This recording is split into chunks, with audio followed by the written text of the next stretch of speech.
하박국 2장 1절에서 3절까지 말씀입니다.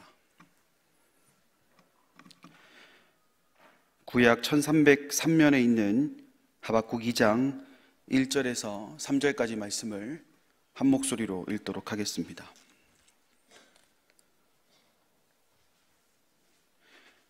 같이 읽겠습니다.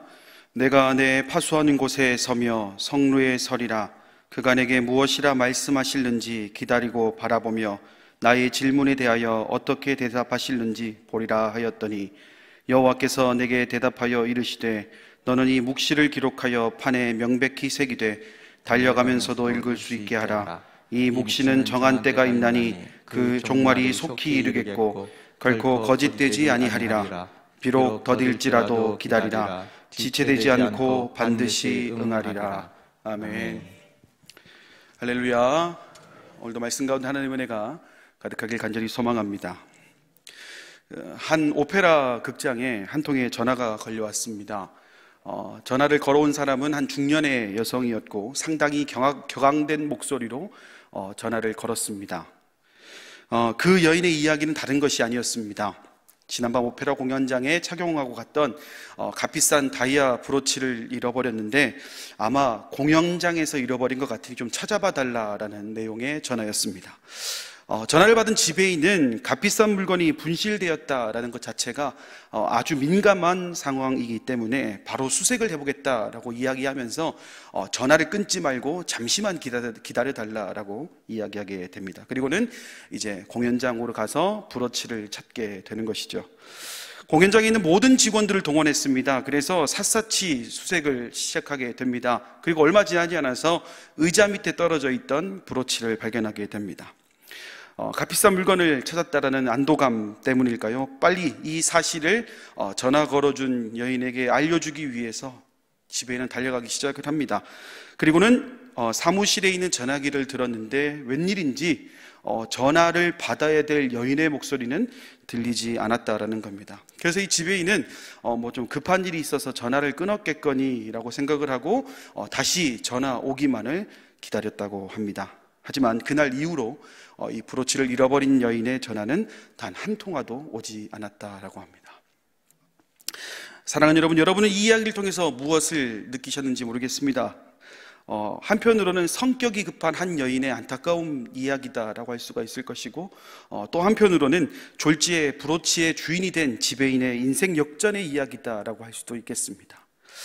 참 여인의 모습이 안타깝습니다. 물론 한편으로는 이해가 안 되는 상황은 아닌 것 같습니다. 왜냐하면 본인이 방문했던 곳이 그 오페라 공연장 한 곳만이 아니기 때문에 뭐 이곳저곳 전화해서 또는 다른 곳에 가서 그 물건을 찾아야 되는 그 조급한 마음이 있었기 때문에 전화를 끊은 것에 대해서는 크게 이견은 없는 것 같습니다. 하지만 그녀에게는 치명적인 실수가 하나 있었습니다. 그것은 바로 자신이 지금 해야 될 일이 무엇인가를 간과했다라는 점입니다. 다시 말해서 지금 그녀에게 있어서 가장 중요한 것은 그 브로치를 찾는 것이었습니다. 그리고 브로치를 찾기 위해 공연장에 전화를 했고 그 공연장에 있던 지배인이 찾을 때까지 전화를 끊지 말라고 했으니 그 여인이 해야 될 것은 전화를 끊지 않고 기다리는 것이었다는 것입니다.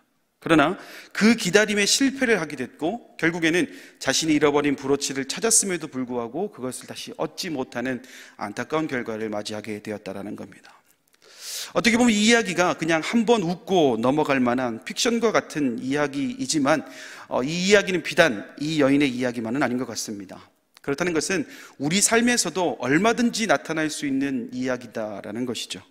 그리고 이미 우리 삶에서 나타났던 일일 수도 있고 앞으로 나타날 수도 있는 일이기 때문에 우리는 삶에서 이 모든 상황들이 일어날 수 있을 것이다 라는 것에 대한 점검이 필요하다라는 것을 우리에게 알려주는 이야기라고 할 수가 있겠습니다. 그럼 제가 여러분에게 질문을 한번 드려보도록 하겠습니다. 여러분은 기다림에 얼마나 강하십니까? 우리는 얼마나 기다릴 수 있는 사람이겠습니까? 이런 질문을 하면 통상적으로 뭐 이런 대답을 할 것 같습니다. 이루어질 때까지 기다려야 되지 않겠습니까? 라는 대답을 할 것 같습니다. 또는 뭐 누구와의 만남이라면 만날 때까지 기다려야 되지 않을까요? 라고 이야기할 것 같습니다. 그런데 실상은 어떻냐라고 봤더니 중간에 포기하는 경우들이 참 많은 것 같습니다. 왜 그렇습니까? 그 기다림의 끝이 언제인지 알 수 없기 때문 아니겠습니까? 예를 들어서 그 기다림이 뭐 1시간 뒤에 끝난다 그러면 딱 1시간만 기다리면 돼요. 그런데 그 기다림의 끝이 언제인지 모르는 상황이라면 누구나 중간에 포기할 수 있는 상황이다라는 것입니다. 왜 그렇습니까? 불투명한 미래에 우리가 그 시간을 투자할 만큼 우리 인생이 한가하지 않기 때문 아니겠습니까? 그러면 반대로 한번 질문을 해보겠습니다.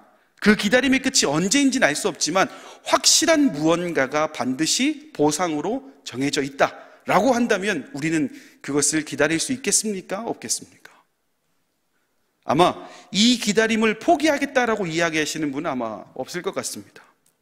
그런데 문제는 보통의 경우가 그 원하는 것이 포함되어 있다 할지라도, 확실한 결과가 있다 할지라도 또한 그것을 기다리는 것에 강한 사람은 없다라는 겁니다. 그리고 이와 같은 문제가 그저 우리 일반적인 삶에서만 나타나면 참 감사할 텐데 우리 신앙생활에서도 이와 같은 문제가 자주 발생한다는 점에서 우리는 이것에 대해서 경각심을 가져야 될 것입니다. 삶의 어려움을 만나고 또 해결해야 될 부분들도 있지만 정작 그것이 다 해결되기 전에 중간에 포기하는 모습들, 처음에는 심기일전하면서 마음으로 기도를 시작했지만 이내 그만두는 그런 우리의 모습들, 신앙의 선조들 또 믿음의 선배들이 이루었던 그 달콤한 은혜는 참 좋은데 마냥 좋지만은 않은 것은 내 이야기로 끝날 것 같지 않을 것 같다라는 그런 안타까움들 때문 아니겠습니까? 어떻게 하면 신앙의 선조들, 믿음의 선배들이 이룬 은혜의 결과물, 그 달콤하고 좋은 향기가 나는 은혜를 체험할 수 있는 확실한 방법은 없는 것일까? 여러분도 궁금하지 않습니까? 어떻게 하면 어렵고 힘든 시기를 보내겠지만 그 누구보다도 밝은 미래를 기대하며 살아갈 수는 없을까? 여러분 궁금하지 않습니까? 오늘 저와 여러분이 나누는 이 본문의 말씀은 바로 이와 같은 질문에서부터 시작하게 됩니다. 함께 나누게 될 하박국 2장의 말씀은 하박국 선지자와 하나님 사이에 있었던 두 번의 질의응답 중에서 두 번째 질의에 대한 하나님의 답변을 기록하고 있는 말씀이 오늘 하박국 2장의 말씀입니다. 특별히 3절의 말씀은 우리가 너무나도 잘 알고 있고 우리가 어려울 때에 힘을 주는 말씀입니다. 묵시는 정한 때가 있나니 그 정한 때가 더디기는 하겠지만 반드시 응답하겠다라는 희망의 메시지를 담고 있는 것이 바로 이 3절의 말씀이라고 할 수가 있겠습니다. 그래서일까요? 우리 삶에 누군가 어려워한다든지 아니면 내 삶에 좀 어려움이 있으면 이 말씀을 좀 추천하는 경우들도 좀 있는 것 같아요. 이 말씀을 뭐 카톡이나 문자로 보내면서 힘을 내, 하나님의 때는 반드시 있을 거야, 좀 더딜지라도 있을 거야 라는 우리 안에 그런 신앙의 그런 끈으로 작용하는 말씀인 것 같습니다. 여러분 말씀만 읽어봐도 참 은혜가 되지 않습니까? 더디지만 이루어진대요. 하나님이 정한 때가 반드시 있대요. 얼마나 감격스러운 말씀이겠냐라는 겁니다. 지금의 내 상황이 얼마나 어렵든지 간에 그것은 더딘 것이다, 반드시 응답하겠다는 하나님의 말씀이니 그 더딘 기간만큼만 잘 견딘다면 희망을 주기에 충분한 말씀이기 때문에 은혜로 다가오는 말씀이라고 할 수가 있겠습니다. 예를 한번 들어볼까요? 구약에 기록되어 있는 요셉의 어머니 라헬이라는 사람이 있습니다. 그리고 신약에 기록되어 있는 예수님의 어머니 마리아라는 사람이 있습니다. 이 두 사람의 특징이라고 한다면 성경 전체를 통틀어서 가장 중요한 사람을 낳은 어머니들이라고 우리는 기억하고 있습니다. 그리고 이와는 반대로 그 중요한 사람들의 어머니가 되기까지의 삶은 참 많은 어려움의 연속을 걸어왔던 사람이라는 것이 이 두 사람의 특징이라고 할 수가 있겠습니다. 너무나도 아이를 갖고 싶었지만 그것을 이루기까지 너무나 오랜 시간이 걸렸고 심지어 자신이 낳은 아들이 애굽의 총리가 되는 것을 보지 못하고 이스라엘 민족을 위해 일하는 것을 보지 못하고 세상을 떠났던 것이 바로 라헬이라는 사람입니다. 사랑하는 사람과 결혼을 통해 가정을 이루려고 했지만 결혼도 하기 전에 천사를 통해 예수님을 잉태하게 될 것이라는 이야기를 들었고 이로 인해 모든 사람들에게 비난받기에 충분한 인생을 살았던 사람이 바로 마리아라는 사람이었습니다. 이 두 사람의 이야기를 들어보면 누구에게도 희망이라는 글자는 보이지 않습니다. 하지만 어떻습니까? 그들의 인생은 비록 세상적인 시각으로 봤을 때는 어렵고 힘든 길을 걸어갔던 사람들이었지만 그 시간이 지난 지금 그 누구도 그들의 인생을 두고 어려웠다, 비난받을 만한 인생이었다고 이야기하지 않습니다. 뿐만 아니라 성경에서 말하는 믿음 좋은 인물들, 그리고 우리와 함께 신앙생활하면서 하나님의 은혜를 넉넉하게 받았다고 말하는 우리 신앙의 선배들 역시 그 과정에는 어려움이 있었겠지만 그들이 마주한 은혜의 결과를 두고 비난하는 사람들은 아마 한 사람도 없을 것입니다. 그럼 여기서 우리는 더욱 궁금해집니다. 그 비결이 과연 무엇일까? 더 세밀히 들어가 보자면 그들은 어떻게 그 힘든 시간을 버틸 수 있었을까라는 부분이죠. 어떻게 그 기다림을 잘 이어갈 수 있었을까라는 부분 말입니다.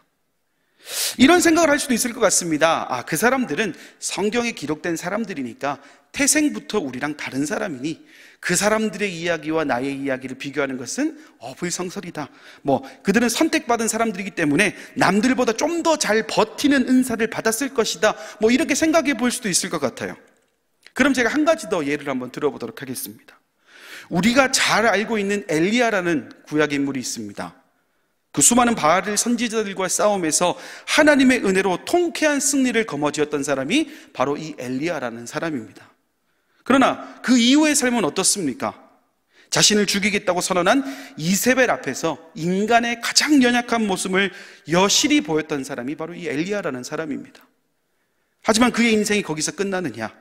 우리가 잘 알고 있다시피 그의 인생은 거기에서 끝나는 것이 아니라 에녹과 같이 죽음을 맛보지 않고 승천한 사람이었으며 하나님께서 크고 두려운 날이 이르기 전에 보내리라 말씀하셨던 선지자로 우리는 기억하고 있습니다.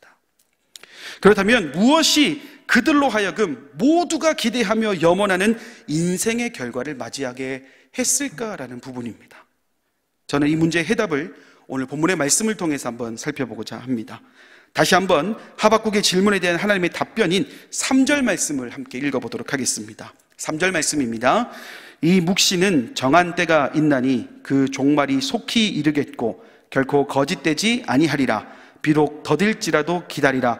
지체되지 않고 반드시 응하리라. 아멘. 자, 요약하자면 하나님의 응답은 확실하다는 겁니다. 이것은 변함이 없다는 겁니다. 그렇다면 무엇에 문제가 있느냐? 이 응답을 받는 사람, 즉 우리의 모습에서 문제점을 찾아야 된다라고 할 수가 있겠습니다. 그러면 우리의 모습이 어떤 모습이 되어야 되는가? 이 부분에 대한 내용을 1절 말씀에서 한번 보도록 하겠습니다. 2장 1절 말씀입니다. 같이 읽겠습니다. 내가 내 파수하는 곳에 서며 성루에 서리라. 그가 내게 무엇이라 말씀하실는지 기다리고 바라보며 나의 질문에 대하여 어떻게 대답하실는지 보리라 하였더니. 자, 여기서 우리가 주목해야 될 부분은 파수하는 곳이라는 겁니다. 이 표현에서 하박국은요, 자신 스스로를 파수꾼으로 인식하고 있다는 것을 우리는 알 수가 있습니다. 물론 이는 실제적인 의미의 파수꾼은 아닙니다. 하지만 그의 역할만큼은 파수꾼과 같은 역할을 감당하고 있다는 것을 표현하고 있는 것이죠. 예로부터 파수꾼이라고 하면 파수대에서 경계를 서면서 위험이나 특이한 상황을 발견하게 되면 그것을 성중에 있는 사람들에게 알려서 대비할 수 있게 하는 것이 파수꾼의 역할입니다. 그래서일까요? 성경에서는요, 선지자를 두고 백성들에게 하나님의 계시를 미리 보고 하나님의 심판을 경고하는 등의 사명을 가지고 있다는 점에서 파수꾼이라는 표현을 사용하고 있습니다. 그렇다는 것은 지금 하박국은요, 자신의 정체성을 영적 파수꾼으로서의 삶을 살아가고 있으며 그것에 대한 분명한 인식이 있다라는 것을 말하고 있고요, 최종적으로는 선지자로서의 본연의 임무에 충실할 것을 지금 하나님 앞에 맹세하고 있다라는 겁니다. 그리고 이 임무를 충실히 감당하기 위해서는 내 힘이 아니라 먼저 하나님의 계시를 받아야 하기 위해 이를 위해 기도하며 응답할 때까지 제가 기다리겠습니다라고 지금 하박국은 고백하고 있습니다. 자, 정리해보자면 하나님의 응답이 언제가 될지는 모르겠지만 그 응답을 들을 때까지 어떻게 한다고요? 나는 내가 해야 될 선지자의 사명을 끝까지 충실히 나에게 하실 말씀을 볼 때까지 감당하겠습니다라는 고백을 지금 하박국이 하고 있다는 겁니다. 여러분, 이는 매우 중요한 부분입니다.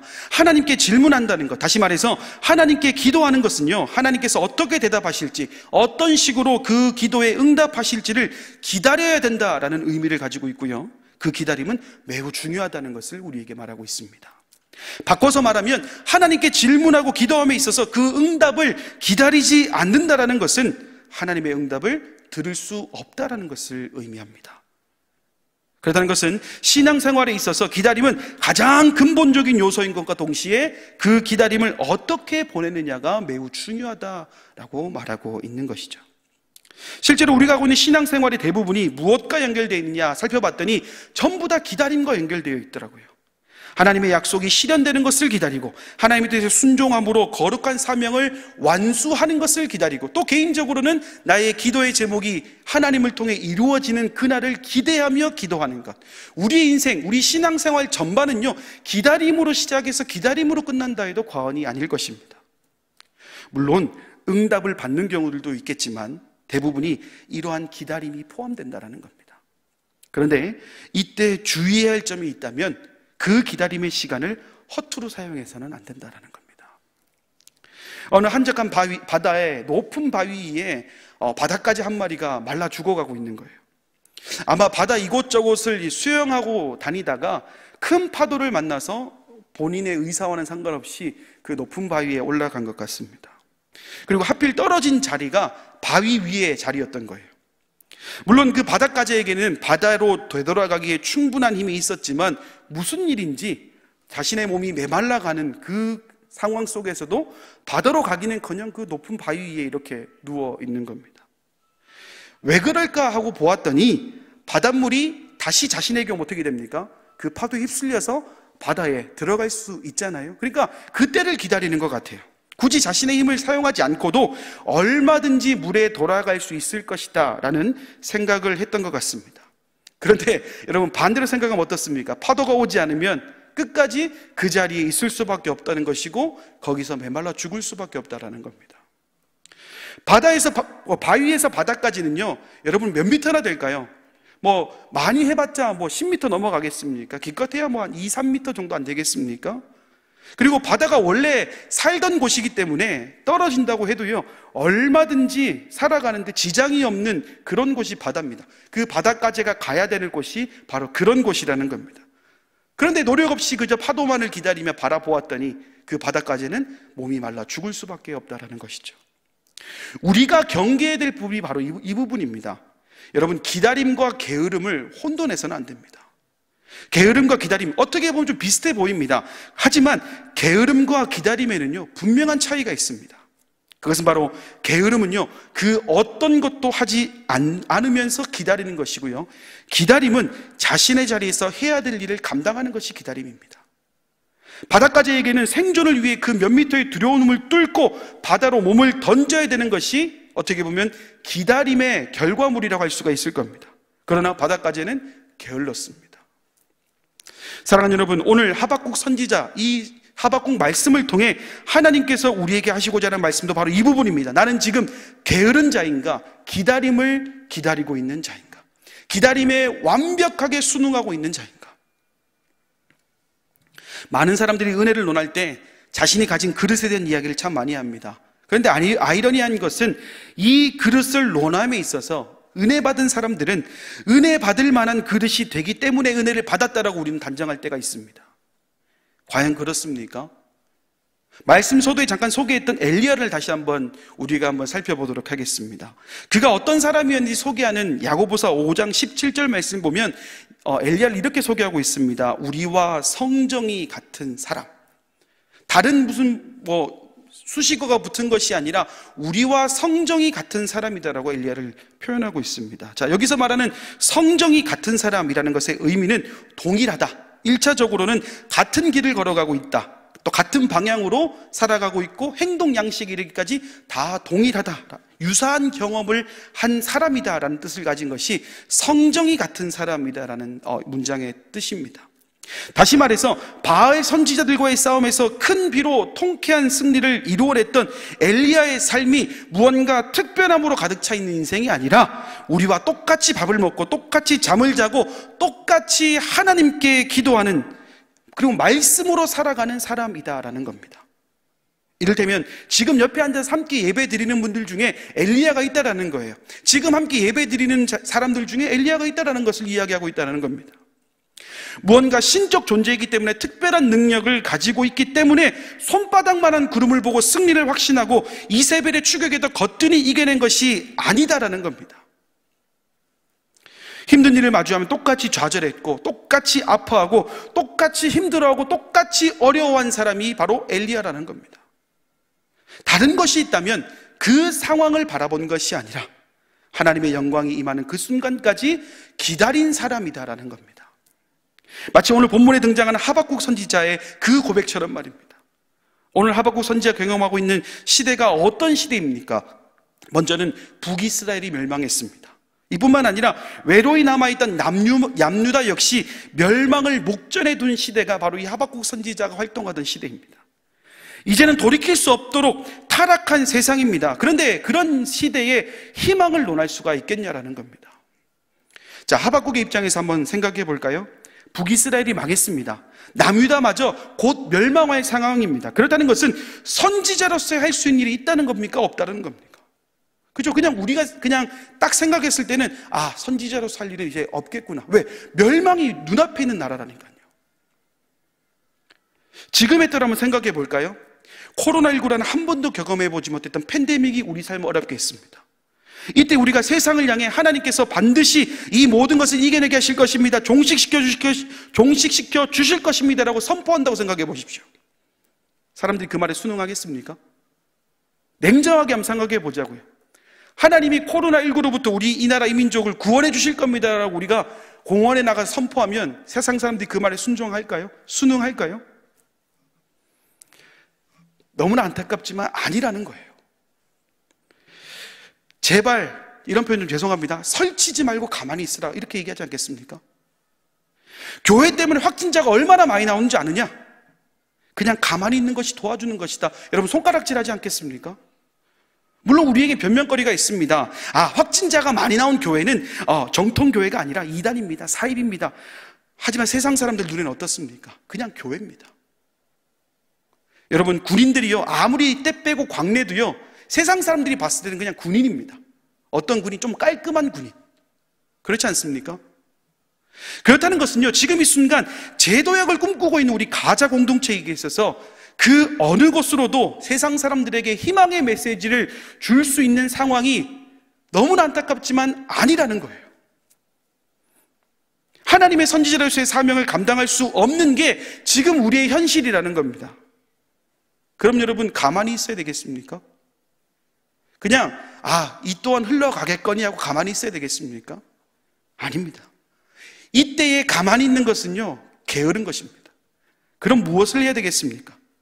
하나님의 때는 반드시 온다. 그때에 하나님께서 하나님의 백성을 사용하신다라는 마음으로 우리는 그 기간 동안에 준비해야 된다는 겁니다. 하나님께서 누굴 사용하시겠습니까? 이 기간 동안에 마치 그 구약에 하박국 선지자가 활동했던 그 시대처럼 아무런 희망이 보이지 않는 그 시대에 하나님의 말씀을 선포했던 하박국과 같은 사람을 사용하시겠습니까? 아니면 그냥 이 또한 지나가리라 게으른 사람을 사용하시겠습니까? 감히 말씀드리지만 바로 오늘 그 열악한 상황 속에서 한 줄기의 희망이 빛이 되어주시는 하나님을 바라보는 하박국과 같은 사람 우리 주님께서 사용하지 않으시겠습니까? 그런 교회 사용하지 않으시겠습니까? 그렇다면 우리는 변해야 됩니다. 어떻게 변해야 되느냐? 오늘 하박국의 모습을 통해 앞으로 우리가 걸어가야 될 모습, 앞으로 우리가 만나야 될 그 영광의 순간을 기다리는 자의 모습이 어떤 모습인지를 한번 다짐해 봤으면 좋겠습니다. 첫 번째로 우리의 정체성을 분명히 하는 겁니다. 어떤 정체성이요? 나는 영적 파수꾼이다. 나는 영적 파수꾼이다. 하나님이 이 모든 곳을 사랑하시지만 내가 해야 될 일이 있다. 그리고 아직 하나님의 손길이 미치지 않은 곳이 있다면 내가 전해야 된다. 방법은 여러 가지가 있을 수 있겠죠. 하나님의 말씀을 지키고 행하기 위해 노력했던 그 하박국의 모습처럼 영적 파수꾼의 정체성을 찾아가는 것이 우리가 해야 될 첫 번째 실행 방법이라 할 수가 있겠습니다. 그리고 두 번째로 이 임무를 충실히 감당하기 위해서는 내 힘이 아니라 하나님의 힘으로 돼야 된다는 그 믿음이 우리 가운데 있어야 될 것입니다. 누구처럼요? 바로 하박국처럼 말입니다. 하나님의 때를 기다리며 기도했던 그 모습이 우리 가운데 있어야 될 줄 믿습니다. 끝으로 게으름이 아니라 기다림으로 하나님의 때를 기대하는 삶을 살아가야 하겠습니다. 이와 같은 삶을 살아갈 때 하나님께서 하박국에 약속하셨던 그 약속, 이 묵시는 정한 때가 있나니 그 종말이 속히 이르겠고 결코 거짓되지 아니하리라. 비록 더디지만 기다려라. 지체되지 않고 반드시 응답하리라 말씀하셨던 그 은혜가 우리 가자 공동체 이야기로 흘러가게 될 줄 믿습니다. 그리고 그 말씀이 하박국의 은혜로만 끝나는 것이 아니라 오늘 저와 여러분의 삶의 이야기로 흘러가게 될 줄 믿습니다. 말씀의 결론을 맺겠습니다. 지금은 조금 방식이 바뀐 걸로 알고 있는데 제가 초등학교 다닐 때만 해도 성적을 매길 때 등급평가제라고 해서 수미양가를 썼습니다. 여러분들 기억나시나요? 수미양가. 저는 한번 생각해 보니까 우수수수 막 이렇게 했던 것 같아요. 과목에 90점 이상을 맡으면 수, 80점 이상을 맡으면 그 다음에 60점 이하를 맡으면 가, 이렇게 해서 이 등급을 매겨서 생활 기록부에 남깁니다. TV를 보면 왜 그 연예인들 그 과거를 가보면 연예인 성적표 보면 수가 몇 개고 가가 몇 개고 이렇게 볼 수가 있잖아요. 그래서 지금도 약간 그런 트라우마가 있는 것 같아요. 수는 되게 좋은 거고 가는 되게 안 좋은 거다. 이런 트라우마가 좀 있는 것 같습니다. 그래서 나의 노력 여하는 상관없이 수를 몇 개 받았느냐, 가를 몇 개 받았느냐로 좀 평가했던 그런 시기가 있었던 것 같습니다. 근데 혹시 여러분 이 등급평가제에 사용했던 수미양가의 뜻을 알고 계십니까? 제가 좀 궁금해서 한번 공부를 해봤습니다. 왜 공부 잘하는 사람에게는 수라는 표시를 주고 또 상대적으로 좀 성적이 안 좋은 사람에게는 가라는 표시를 줄까 싶어서 한번 찾아봤습니다. 그래서 수는 당연히 좋은 뜻을 가지고 있을 것이고 가는 좀 안 좋은 뜻을 가지고 있을 것이다 라는 생각을 하고 한번 찾아봤습니다. 근데 하지만 그 단어가 가지고 있는 뜻을 살펴보니까 생각보다 되게 긍정적인 뜻을 가지고 있더라고요. 수는요, 빼어날 수자를 씁니다. 그래서 공부를 빼어나게 잘하니 당연하다. 그죠? 그런 뜻을 가지고 있겠죠? 우는 넉넉할 우를 씁니다. 그러니까 빼어난 성적은 아니지만 이만하면 넉넉하다라는 뜻을 가지고 있죠. 그 다음에 미는 아름다울 미, 좋을 미. 그래서 빼어나거나 넉넉하진 않지만 이만해도 좋다. 라는 뜻을 가지고 있더라고요. 그 다음에 양은요, 어질 양, 양호할 양. 그래서 빼어나지도 않고 넉넉하지도 않고 좋지도 않지만 그래도 이 정도면 양호하다라는 뜻을 가지고 있고, 가는 오를 가, 그 다음에 가능할 가. 지금은 비록 부족하지만 충분한 가능성을 가지고 있다라는 뜻을 가지고 있다랍니다. 여러분 이 각 단어의 뜻을 듣고 나니까 어떻습니까? 막연하게 수가 좋은 의미일 것이다, 가는 좋지 않을 의미일 것이다, 그런 생각이 좀 걷어지지 않으셨습니까? 성적을 표시하는 도구지만요, 그 어디를 보아도 비관적인 거나 낙심케 하는 단어의 뜻은 없었습니다. 오히려 지금보다 나중을 더 성장해서 훗날 멋지게 이루어낼 것을 기대하고 있는 그런 뜻이더라고요.